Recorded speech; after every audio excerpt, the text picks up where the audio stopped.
Hello বন্ধুরা, তোমরা সবাই কেমন আছো? আশা করি সবাই ভালো আছো। আজকের গল্প গোপন বনের অভিশাপ। সন্ধ্যা ঘনিয়ে আসছিল। ছোট গ্রাম, শালবাগান আর কয়েকজন তরুণ মজা করার জন্য বের হয়েছিল। রোহান, আতিত্য, নীলা, তানিম আর স্নেহা, 5 জনের এই দলটি ছিল দারুণ সুসাহসী। তাদের গল্প গুজবের মাঝে উঠে এলো সেই কুখ্যাত গোপন বনের কথা। সেখানে প্রবেশ করা মানেই নিখোঁজ হয়ে যাওয়া। সব বাজে কথা।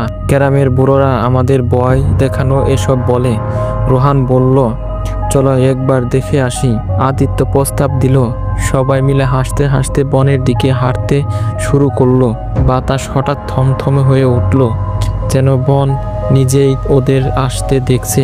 প্রবেশ মুখের কাছেই একটা পুরনো কাঠের ফলকা লেখা ছিল, সতর্কতা, একবার ঢুকলেই আর ফেরার পথ নেই। নীল একটু শকড হলো, কিন্তু বাকিটা হেসে উড়িয়ে টেনে নিয়ে গেল। বন ছিল ঘন নিঃশব্দ। হঠাৎ কোথাও একটা ডাল ভাঙা শব্দ হলো। কে ওখানে? তামিম চিৎকার করলো। কোনো উত্তর এলো না। এগিয়ে যেতে নীলার মনে হলো কেউ পেছন থেকে ফিসফিস করে তার নাম ধরে ডাকছে। সে পেছনে তাকালো, কিন্তু কেউ নেই।